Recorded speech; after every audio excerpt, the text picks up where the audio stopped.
10 sentyabr 2019-cu ildə Apple növbəti yenilənməni təqdim etdi. Xəttin flaqmanı artıq iPhone 11 Pro adlandırılırdı. Onun böyüdülmüş versiyası iPhone 11 Pro Max. Büdcə adlandırılan model isə sadə ad aldı, iPhone 11. Bu yenilənmə tamamilə kameraya fokuslanmışdı, çünki Apple bu sahədə rəqiblərinə açıq-aşkar geridə qalırdı. iPhone 11 Pro Apple tarixində ilk dəfə 3 kamera modulu olan smartfon oldu. Əsas kameraya və televikə ilk dəfə ultra geniş bucaqlı modul da əlavə edildi. Apple proqram tərəfini də boş buraxmadı. Deep Fusion adlı yeni emal texnologiyası təqdim olundu. HDR şəkillərin keyfiyyətini xeyli yaxşılaşdırdı və ilk dəfə olaraq gecə rejimi də ortaya çıxdı. Yəqin ki, məhz bu model Apple'ın ciddi şəkildə kamera fon kimi qəbul edilməyə başlandığı ilk iPhone oldu. Bəli, o vaxt hələ rəqiblərin səviyyəsinə tam çatmırdı, amma imkanlarını çox ciddi şəkildə artırmışdı. Elə buna görə də yeni adlandırma ortaya çıxdı. Pro.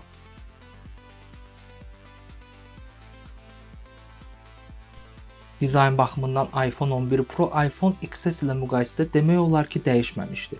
Telefona öndən baxanda onu keçən ilki modeldən ayırt etmək demək olar ki, mümkün değildi. Amma arxa qapaq tərəfdən dəyişikliklər artıq daha gözə çarpan idi.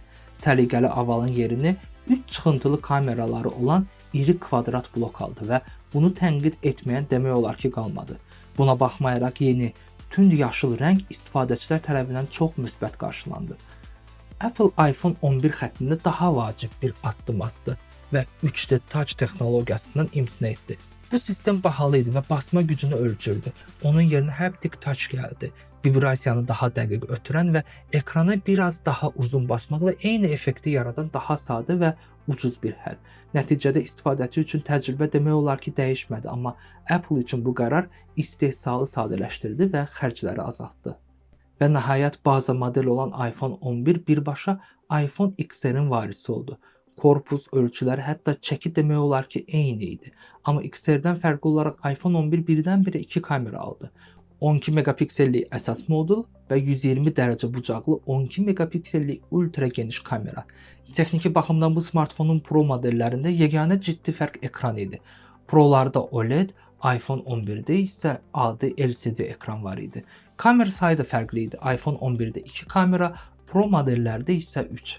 Amma bütün bunlara baxmayaraq bazı iPhone 11 yenidən hitə çevrildi və böyük qardaşlarından xeyli yaxşı satıldı.